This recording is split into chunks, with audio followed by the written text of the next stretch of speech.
वंदे वंदे वंदे। मंच पर उपस्थित भारतीय जनता पार्टी के जिला के अध्यक्ष श्री नंदलाल जी, प्रदेश सरकार के मंत्री राकेश सचान जी, प्रदेश सरकार के मंत्री श्री संजीव गौड़ जी, जिला प्रभारी अनिल सिंह जी, प्रदेश मंत्री शंकर गिरी जी, राज्यसभा के माननीय सांसद श्री राम सकल जी, माननीय विधायक भूपेश चौबे जी,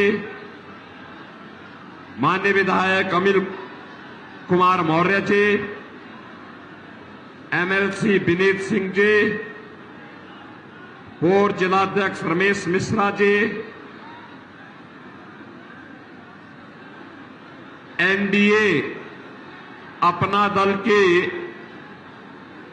लोकसभा की प्रत्याशी श्रीमती रिंकी कौल जी,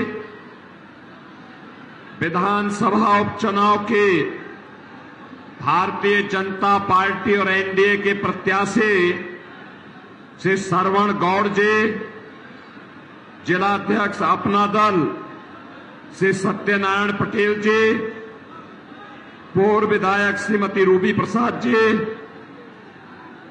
आज के इस कार्यक्रम में उपस्थित भारतीय जनता पार्टी और अपना दल के सभी पदाधिकारीगण और भारी संख्या में उपस्थित दुग्धे विधानसभा क्षेत्र से जुड़े हुए मेरे सभी उपस्थित बहनों और भाइयों, आज मुझे एक बार फिर से दुग्धे में आकर के आप सबसे अपील करने का अवसर प्राप्त हुआ है। बहनों और भाइयों, भारत की प्राचीन परंपरा का प्रतीक, भारत की सभ्यता और संस्कृति के उद्गम स्थली सोनभद्र और दुग्धी की इस पावन धरा को नमन करते हुए आप सबका मैं हृदय से अभिनंदन करता हूं, स्वागत करता हूं। बहनों और भाइयों, प्रधानमंत्री मोदी जी के मन में भारत के विकास और भारत की विरासत दोनों के बारे में जो संवेदना है, उसे संवेदना का परिणाम है अयोध्या में रामलला का भव्य मंदिर 500 वर्षों के बाद आज बन करके तैयार हो गया है। और बहनों और भाइयों, इसी का परिणाम है कि 2025 का जो वर्ष है, इसे मोदी जी ने जनजातीय वर्ष के रूप में, भगवान बिरसा मुंडा के वर्ष के रूप में घोषित करने का ऐलान किया है। भगवान बिरसा मुंडा महान स्वतंत्रता संग्राम सेनानी थे। भारत की आजादी के लिए उन्होंने अपना सर्वस्व न्यौछावर कर दिया था। हमारे जनजातीय बंधुओं के गौरव के लिए उन्होंने भारत के लिए जनजातीय समाज को भारत की आजादी के साथ जोड़ने के लिए प्राणपण से कार्य किया था। और 2025 का अगला वर्ष भारत जनजातीय गौरव वर्ष के रूप में मनाने का काम करेगा। बहनों और भाइयों, आज हमारा भारत दुनिया की एक बड़ी ताकत बन रहा है। भारत की इस ताकत का ही परिणाम है कि आज दुनिया भारत के सामने नतमस्तक है। दुनिया के अंदर हमारा सम्मान बढ़ा है, देश की सीमाएं सुरक्षित हुई हैं, आतंकवाद और नक्सलवाद समाप्त हुआ है। बहनों और भाइयों, याद करिए, पहले आतंकी वारदात होती थी, जगह जगह विस्फोट होते थे, निर्दोष लोग मारे जाते थे, सेना के जवान शहीद होते थे। बहनों और भाइयों, आज आतंकवाद और नक्सलवाद समाप्त हुआ है, विकास आगे बढ़ा है, और अब तो पटाखा भी थोड़ा जोर से फट जाए तो पाकिस्तान सफाई देता, कहता साहब मेरा हाथ नहीं है। ये ताकत है भारत की, ये नया भारत है, छेड़ता नहीं है, लेकिन कोई छेड़ता है तो उसको छोड़ता भी नहीं है। और इसीलिए मैं आया हूं आज आपके पास।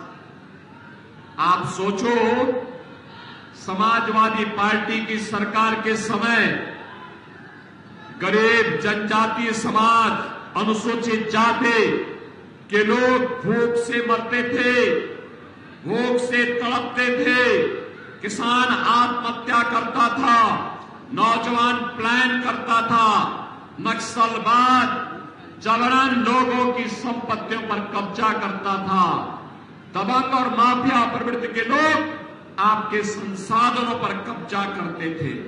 लेकिन आज 80 करोड़ लोगों को मोदी जी के नेतृत्व में फ्री में राशन, 60 करोड़ लोगों को मोदी जी के नेतृत्व में 5 लाख रुपए प्रतिवर्ष स्वास्थ्य बीमा को उपलब्ध कराया जा रहा है, फ्री में उपचार की व्यवस्था, 12 करोड़ किसानों को किसान सम्मान निधि, 12 करोड़ घरों को शौचालय का निर्माण, और हमने तो सोनभद्र के लिए विशेष व्यवस्था की है।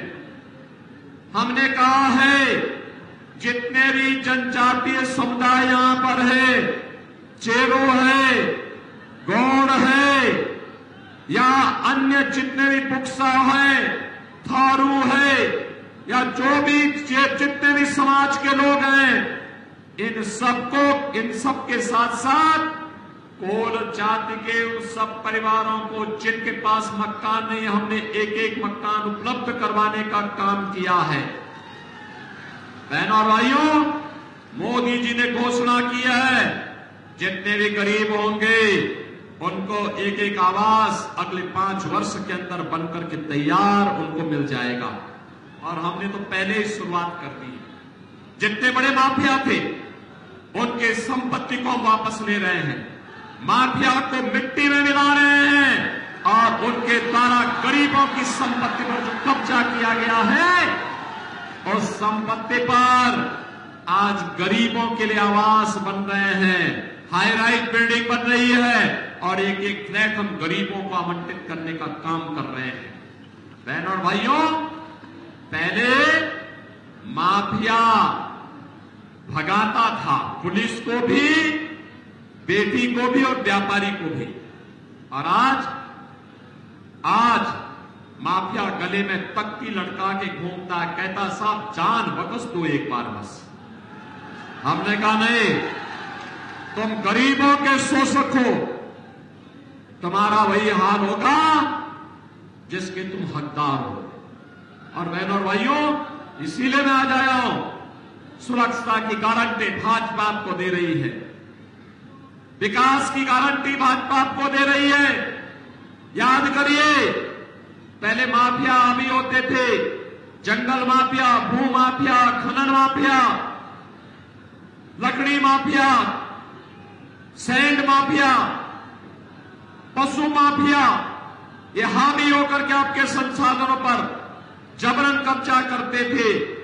और आज बहनों और भाइयों, माफिया समाप्त, अब विकास हो रहा है, कनेक्टिविटी, 4 लेन 6 लेन की सड़कें, और हमने तो ये भी किया है, यहां जितने भी जनजातीय परिवार हैं जिनके पास संपत्ति नहीं है उनको पट्टा करने की कार्रवाई भी अंतिम चरणों में चल रही है और मैं उन्हें आश्वस्त करता हूं हर एक परिवार को उसका अधिकार देकर के ही रहेंगे। बहनों और भाइयों, जिन लोगों ने आपको 70 वर्षों तक एक एक बूंद पानी के लिए तरसाया था, जिन लोगों ने विकास के लिए तरसाया था, यह सबसे अच्छा समय है जब एक और भाजपा की सरकार आपको हर घर नल की योजना के माध्यम से शुद्ध पेयजल उपलब्ध करवा रही है। तब आपके पास एक अवसर है कि जिन लोगों ने पानी के लिए तरसाया था, आज उनको एक एक वोट के लिए तरसाइए। जो लोग यहां की अशांति के कारण थे, उन लोगों को अपने वोट से जवाब दीजिए। बेटी और व्यापारी की सुरक्षा के लिए जो खतरा थे, उनको एक एक वोट के लिए तरसाइए। जिन लोगों ने यहां के विकास को बाधित किया, जिन लोगों ने इस क्षेत्र को बदनाम किया, उनको एक एक वोट के लिए तरसाइए।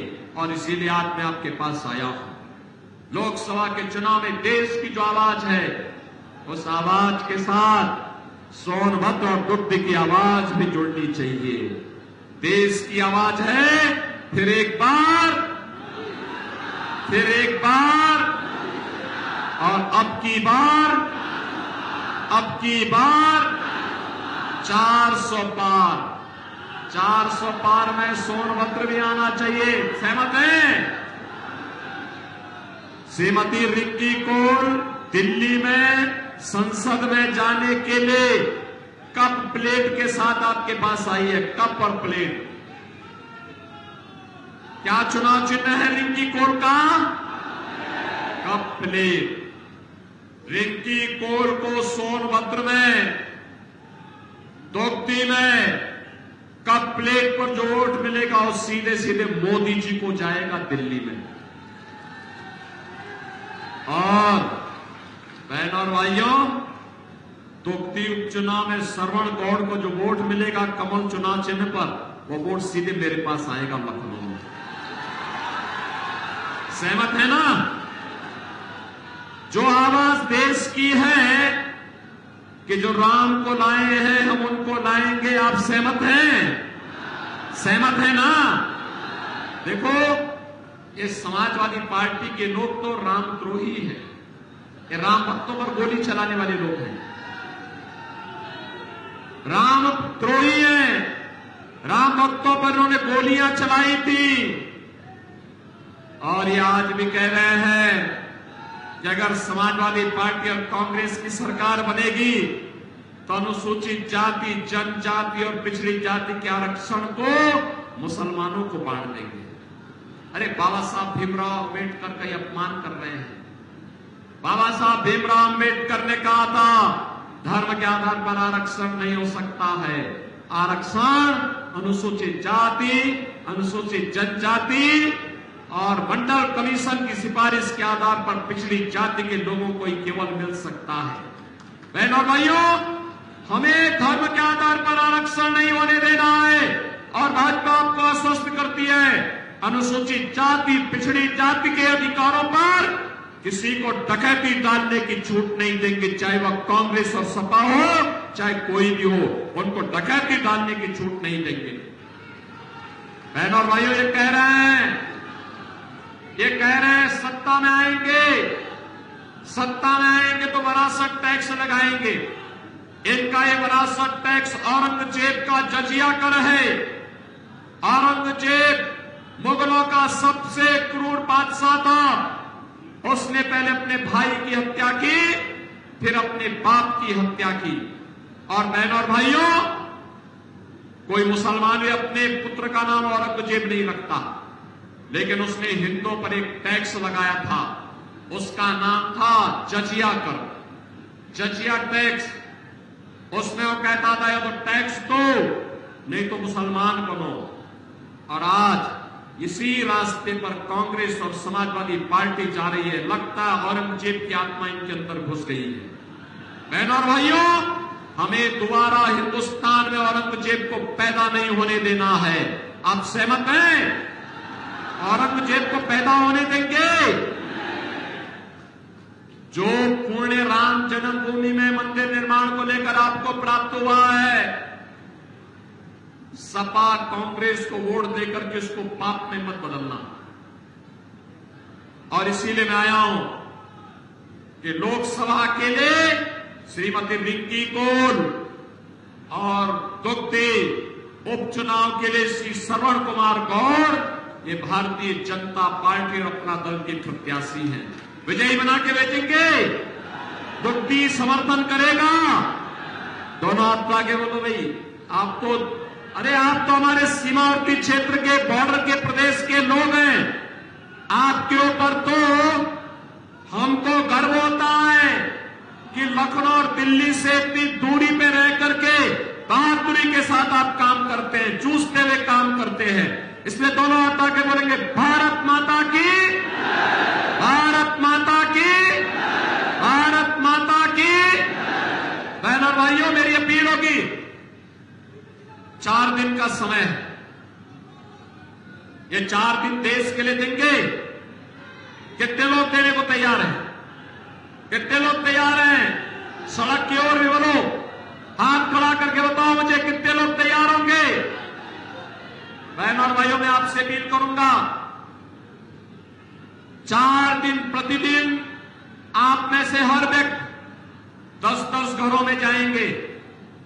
10-10 घर में जाकर के लोगों से बोलिए, आत्मनिर्भर और विकसित भारत के लिए मोदी जी को फिर से प्रधानमंत्री बनाने के लिए हमें रिंकी कौर को लोकसभा में चुनाव जिता के भेजना है। और उनका चुनाव चिन्ह है कप और प्लेट। क्या चुनाव चिन्ह है? और उत्तर प्रदेश को माफिया से मुक्त करने के दूसरे क्रम में माफिया की संपत्ति पर गरीबों के मकान बनाने के लिए, महिला संरक्षण गृह स्थापित करने के लिए और अच्छे हॉस्पिटल और विकास की प्रक्रिया को आगे बढ़ाने और काशी और अयोध्या के बाद अब मथुरा की तरफ बढ़ने के लिए हमें श्रवण गौर को कमल चुनाव चिन्ह पर चुनाव जिता के भेजना है। बोलेंगे 4 दिन में 40 घर हर व्यक्ति जाएगा, जा सकता है। और फिर उन 40 घरों में जितने भी मतदाता होंगे 100-150 उन मतदाताओं को चुनाव के दिन मतदान केंद्र में ले जाकर के मतदान कराना है। कराएंगे? कराएंगे? कराएंगे? तो मेरे साथ बोलेंगे भारत माता की, भारत माता की, भारत माता की। जय श्री राम। जय जय